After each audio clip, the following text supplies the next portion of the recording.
Once everyone has gathered, the fire fixed by the clouded quickly make an announcement. Not going to blame anyone in particular, but someone, and we're not going to say who's, don't worry you, hasn't been sticking to the schedule. That means we're behind on the evening activities. And we'll only have time for one person to tell a special spooky nighttime story. Just one story? But storytime's my favorite activity. It's a narrative-heavy experience. You're telling us that just one person gets to share? How will this rise who? Oh great, we have to decide a group that never goes well. Whoever did this, step off now. I won't be angry. I'll even chop your head clean off. No fuss, no muss. Voice trembling, even I was proudly for you, but you embrace your face. Sorry everyone, I think they're talking about me. To be honest, I still don't understand how this whole schedule things work. I guess I lost track of time while I was passed out. Been there before. Even though I was taking some pressure off me, which is an absolute dream come true, it was really fair to become a newbie. Seriously, is anything you ever happened on schedule even once? Donald? Damn it, Donald, you've tried to flex that authority.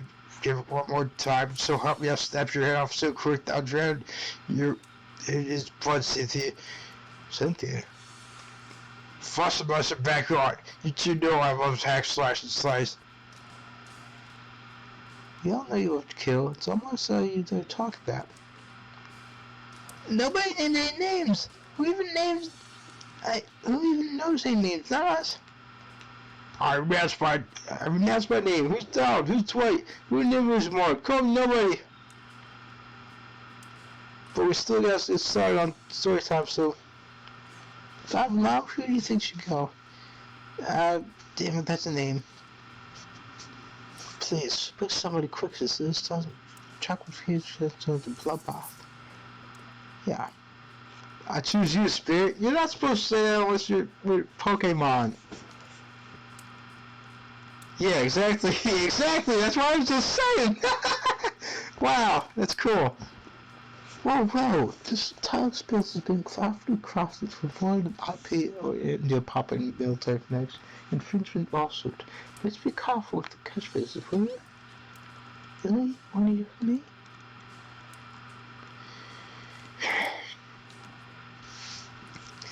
Don't let her talk you out of it. She's great with ghost stories. I don't know where she gets it, but she comes up with the scariest stuff. Seriously disturbing even to me. I've literally pulled out a great skull and spotted out once with my bare hands.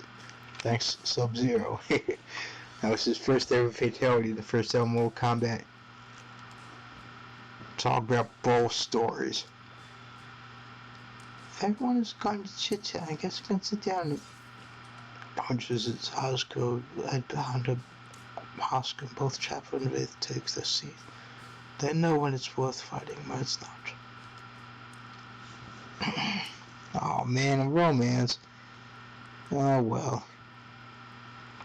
Well, I hate to break it to you, but tonight's story isn't scary, it's a romance.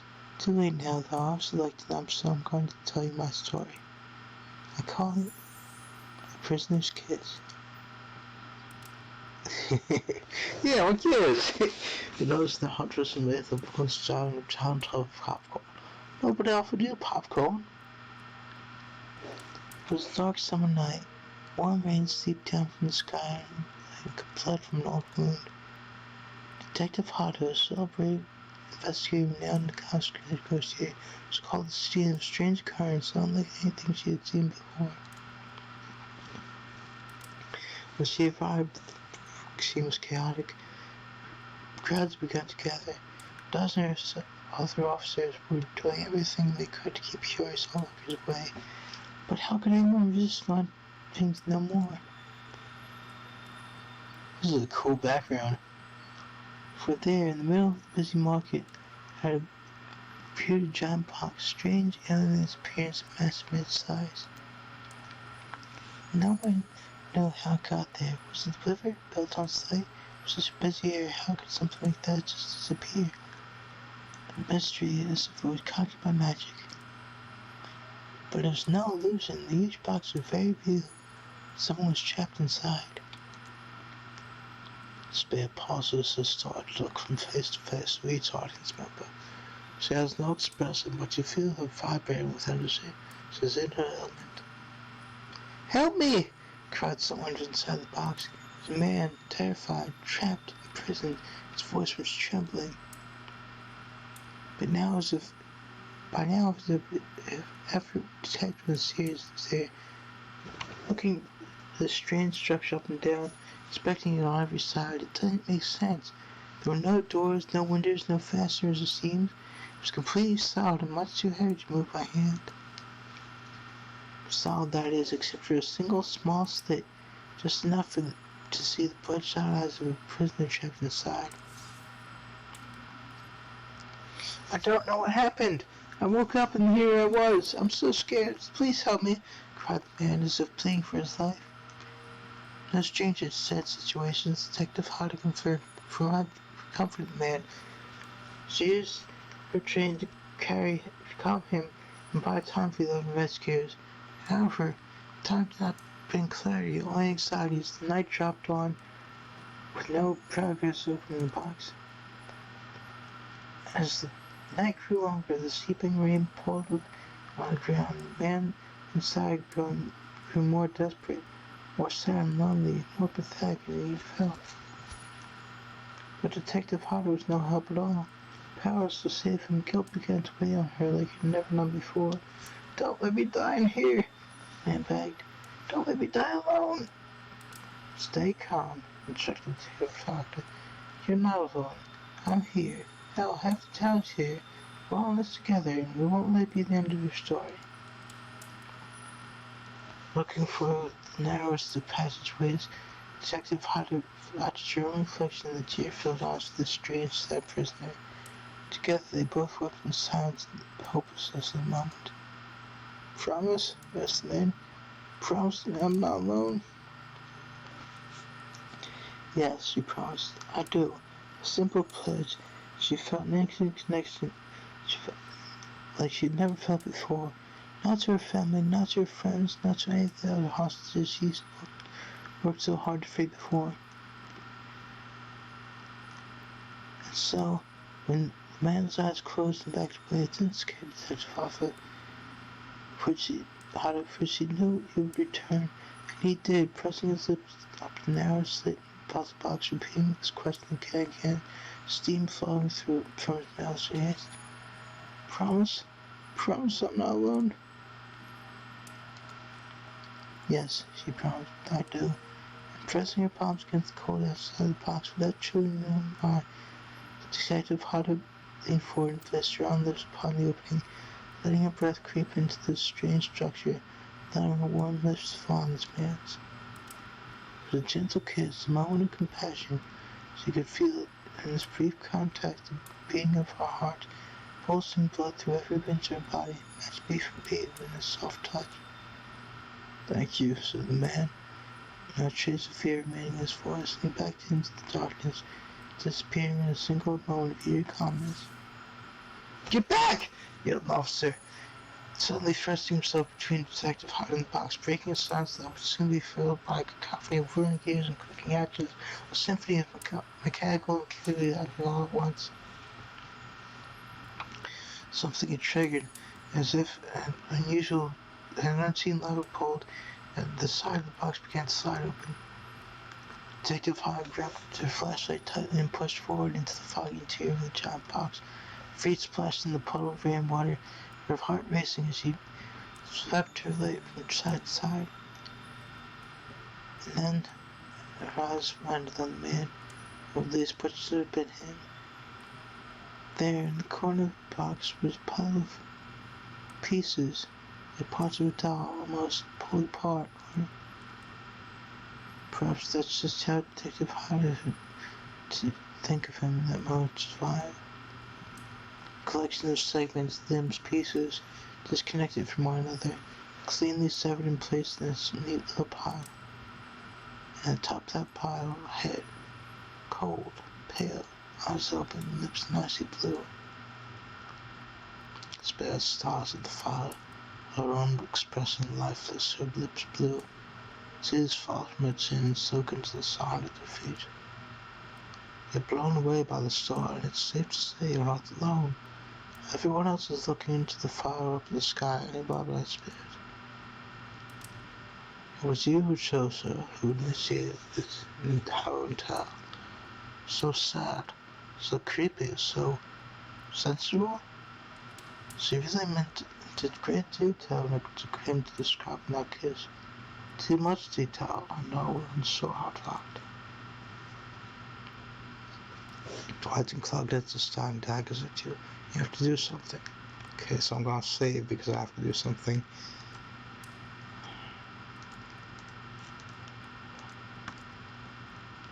I know, right? This game was supposed to be a light-hearted romp. Please, I said do something. Okay, It's between this and this. That could be misconstrued as being sarcastic.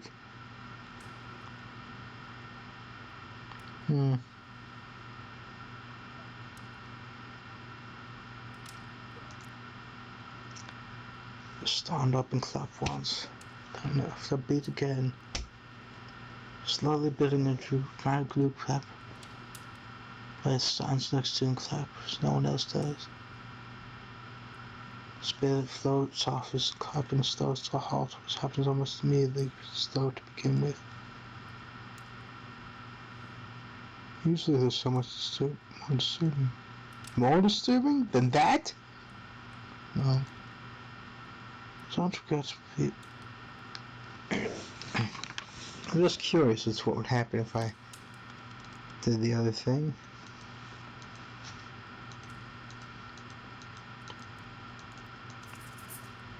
What happens if I do this?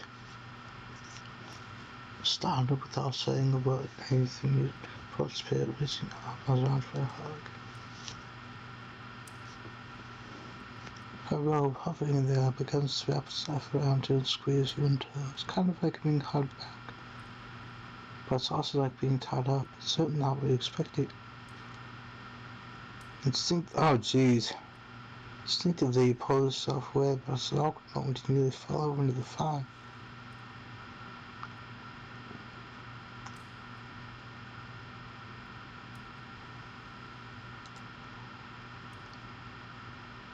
On that note, everyone decides it's time to take a break and split up for a bit so that we can all go have modes alone before bed. Everyone leaves and you're alone by the fire. The only thing you hear is the ocean slowly lapping against the shore. This is nice. A true moment of peace and tranquility lasts for 7 seconds before Strix is set up. It's blaring as leaves long. Oh jeez. Hey baby, you look lonely. Mind if I join you? Doesn't wait for an answer. I know you've been hearing from these companies all day. I might know what here's something with a big fish like me. Something special in charge those in charge of this island don't want you here.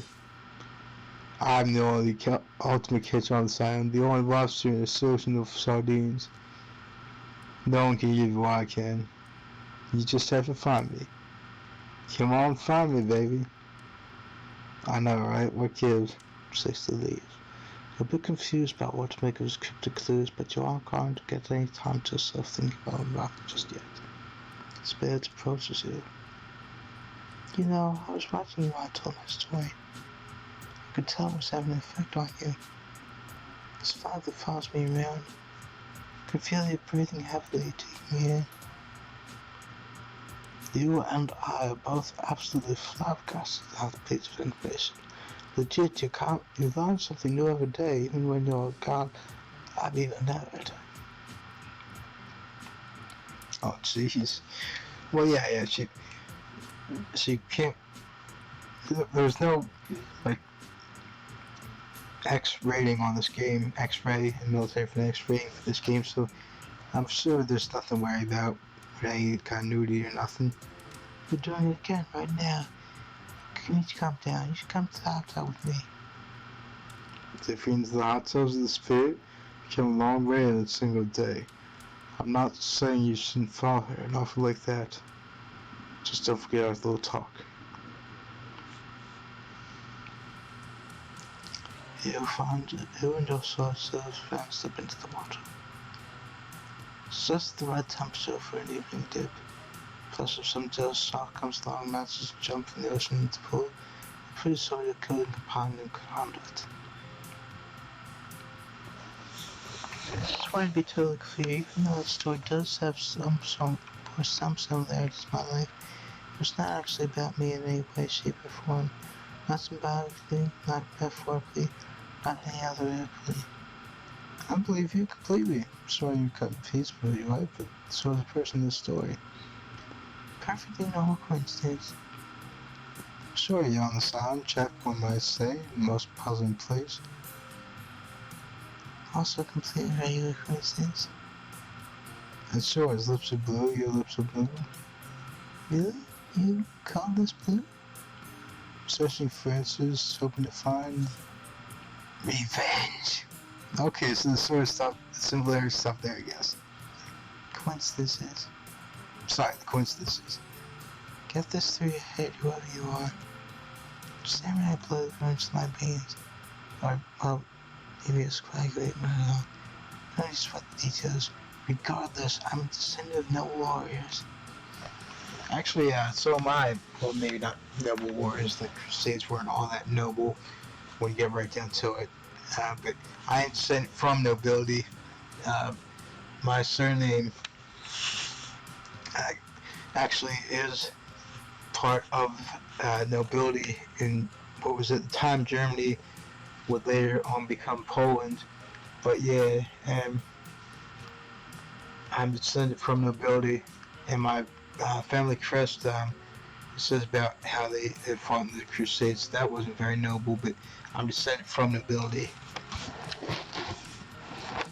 Thousands of years of training with bladed weapons preceded my entrance to this world.